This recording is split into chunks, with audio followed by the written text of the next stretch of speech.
So, it's been 5 years, almost 5 years, and I'm back. And I thought after the two Horatian pieces, which I had 5 years ago, let's turn Juvenalian now, okay? Because, come on. You voted for Boris Johnson, a compulsory liar, okay? And you deserve it. And here we go. Okay, and I would like to talk about this here, the cultural foundations of Brexit, because I think Brexit goes far deeper than just a few economic issues whom nobody understands anyway. Okay, there has to be something in the English mind, and I say English, not British this time, which makes you prefer this to that. Okay, just see that. This, this to that. Street scene, London. Street scene, Rome. Oh, don't let me pick. Okay, anyway, the cultural foundation. So, which makes you that? And my theory is there is a certain delusion of grandeur in the Anglo-Saxon world. And if I say the Anglo-Saxon world, yes, I mean the Americans too. Okay. There is, America and Britain, or England more than Britain, they both suffer from delusion of grandeur. The only difference is that in America, it's justified. Okay. There is a deep notion in Britain that the Brits are superior to everybody else, most of all other Europeans. Okay. And where does this come from? And I think it's a cultural thing, okay? There is a certain English-British exceptionalism. Of course there is. And there are good and bad reasons for that. I would like to talk about it. These are just a few random points which I thought of, okay? When it came to why this exceptionalism, why this thought that we don't need anybody else, okay, in a globalized world. How can that be about, We rather stay alone on our rock in the North Atlantic, okay, than be together with, countries like France or Italy. Oh, God, how beautiful. Okay, anyway, so what are the foundations? I think there are good and bad reasons. You have science and universities, and you think about that, yes. Here we go. British science, no doubt about that. Great universities, Oxford and Cambridge, all right. London, to some extent. Okay, here we go, you still benefit from the money which Henry VIII gave you. Well, Elizabeth did some stuff as well, of course, religious genocide, getting a lot of money from the church and giving it to the universities, and you still benefit from it. Splendid, okay? But true, yes. British science is top-notch. Yes, of course it is. And I think Cambridge alone has more Nobel Prizes than France. Okay, and I give her that. So yes, that you have a certain delusion of grandeur from that, which is not a delusion this time. Okay, the cradle of democracy. This is what you always hear in Brexit. We are the cradle of democracy. Is that true? Well, to some extent, yes. Okay, if you think the House of Lords is democratic, I don't think so. It's the most undemocratic institution in the world. No, not in the world, but in Europe. Anyway, nobody elected. Just appointed, and you remain for life. What's democratic about that? Nothing at all. Okay, and first past the post? I don't know. Okay, but anyway, yes. Dominance in popular culture, yes. I give you that. Come on. Okay. Yes. British television series, British actors, think about those, try to name one German actor, you can't. Well, every German can name at least 20, 50, I don't know, English actors. Well, even Cary Grant was one. Okay, I don't have to name them, those Keira Knightleys and Orlando Blooms and Colin Firths and stuff like that. Yes, they are there. Great stuff. You have those and your music, of course.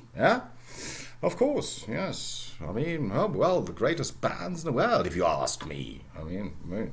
Led Zeppelin. Oh, here we go. Yeah, bloody hell. Yeah, Queen. Okay, everybody mentions the Beatles. Okay, yes, you have them. But I have to give you that. I mean, for just a small island, dominating something like 20% of the world music market, that's immense. And that's a cultural achievement, which, of course, is there, and which, in a way, makes people, I mean, get wrong ideas about their grandeur. Of course. You have Shakespeare, okay, the most dominant author in the English-speaking world. No, in the world, okay, in the world, everywhere. There is Shakespeare. He is the most prominent author on the stage, wherever you go, okay. The second, by the way, is Bert Brecht. But, no, William Shakespeare, you have him. Question is, if English were in the world language, would Shakespeare be? No, I think he still would. Great author, my favorite, and I have to give you William Shakespeare. Okay, of course. The World Wars, yes, 2 World Wars. Don't forget this 1 World Cup, okay? Here we go. Yes, I mean, yes, you won 2 World Wars, against the Krauts. Oh, awful people, awful, dreadful. And I mean, one of the major reasons why you dropped out of Europe is the Krauts, okay? Who wants to do business with them? Oh, an awful lot. Oh, I hate them. Anyway, okay. So yes, 2 World Wars. You won with the help of the Americans, of course, and the rest of the world. But yeah, you did. And I think yes, the Brits. I mean, in a way, freed Europe of the Nazi yoke. And but this is the only thing I don't mean ironically. Yeah, great stuff. You did that, persisted, and. Oh yes, the world would certainly be an awful place if you hadn't been involved. Okay, yes, 2 World Wars, and 1 World Cup. Don't forget that. Still the Wembley go. It wasn't a go, but yeah. Okay, London, a great metropolis, greatest metropolis in the world, I think. Yes, you have London. Oh yes, in the city of London, and the art galleries and whatever you have in the British Museum, and yes. Oh, I have to give you that. Okay. All this is great. Great stuff. Great stuff. Literature in general, I talked about this in the last installments. But if you think contemporary, how much your authors, contemporary authors, dominate. They do. Well, whatever genre you take. I mean, serious ones like Ian McEwan, and you turn to half-serious Robert Harris, and Frederick Forsyth, or whatever. John le Carre just died. Yes, incredible authors, very great storytellers, great entertainment. I like to read them a lot. Just read the new Nick Hornby. I don't know. He certainly did better ones, but yeah, great. Still. Okay. What I think is there are good reasons. If you see that, and if I were a Brit and didn't speak any other language but my mother tongue, I'd seriously assume that my nation was the greatest in the world. Okay. So I can't blame you for that. Good points here. But in the end, it all comes down to language. Okay. It does. And the empire and language. And why? Because of your bad weather. Okay. Yeah. I mean, imagine, the weather hadn't been bad when the Armada turned up. Okay. We'd all be learning Spanish. Or French. I don't know. Probably world would certainly have turned out completely.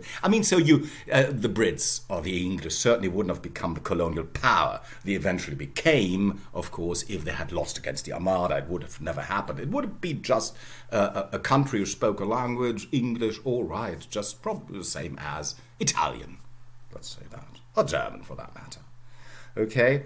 And in the end, it all comes down to language. So yes, your universities to a major extent, because the international language is English these days in science, of course. Yeah.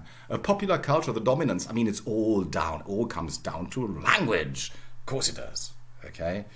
And so on. All those points which I talked about, in a way, you can, except probably for the cradle of democracy, but most of the others, it all comes down to even London. Why do people go there, and why do international companies? Why did they put up business in London? Well, because of language, of course.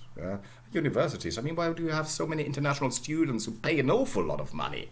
Because of language. I mean, so in the end, it all comes down to that. So language is the first cause which eventually led to this delusion of grandeur. I mean, when you can go wherever you want to and speak your own language, I mean, how fascinating is that? Okay, yeah. But never forget, I mean, it's the world language, not because it's your language, but because it belongs to the Americans. Okay, yeah. Don't forget that, which is true. I talked about that enough. So there is this paradox. Okay, the paradox is that in the end, English weather is responsible for British grandeur, or the delusion of grandeur, whatever you want to say. Okay, because I mean those things you see in popular culture, particularly. Okay, whether it's music or film or series or actors or whatever, what have you, it all comes down to language. Okay, it all comes down to that in the end, to the bad weather in the English Channel 400 years ago. More than that. Okay, if you Brits, were speaking another language, just an ordinary language like German, Italian, or French, even that, he wouldn't have dropped out of Europe. Never would. That's my theory. Yeah. Here we go. Okay, so let's stop here. Rule Britannia. Okay, Britannia rule the waves. Britons never will be slaves. Yes, you never will be slaves because you organized the slave trade. You made slaves. You never were slaves. Okay? Yeah? True. Britannia rule the way. Britons never will be slaves. No. Okay? Why? Again, empire, language, and all these things. Okay, let's stop here.